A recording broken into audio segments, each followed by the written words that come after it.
आपने 24 घंटे यहाँ रहना है, इन्हीं दुकानों से कमाना भी है, ठीक है। तो फिर आपका ये दुकानदारों का काम बनता है कि भाईजान ये शॉप है, आप अपने शटर के साथ उसे सिंगल मोटरसाइकिल यूं करके खड़ा करें तो हम आपको कोई भी आपको जो है वो नहीं छेड़ेगा, आपकी दुकानदारी बिल्कुल डिस्टर्ब नहीं होगी।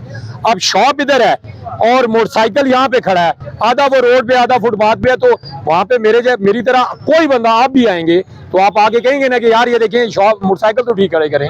लोगों को कोई कंसर्न नहीं है, ये दुकानदार ने उनको तरगीब देनी है कि भाई मोटरसाइकिल मेरी शॉप के सामने आगे बिल्कुल साथ जोड़ के खड़ा करें।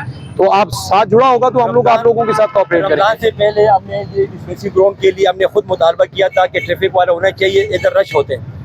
आज ये जो वाकया हुआ, तानी एक नाम है मकसद के नायब सदर है, उसने वही मैसेज पूरे ताजिरों को बता दिया कि ये इन लोगों का मुतालिबात था कि इधर वार्डन होना चाहिए।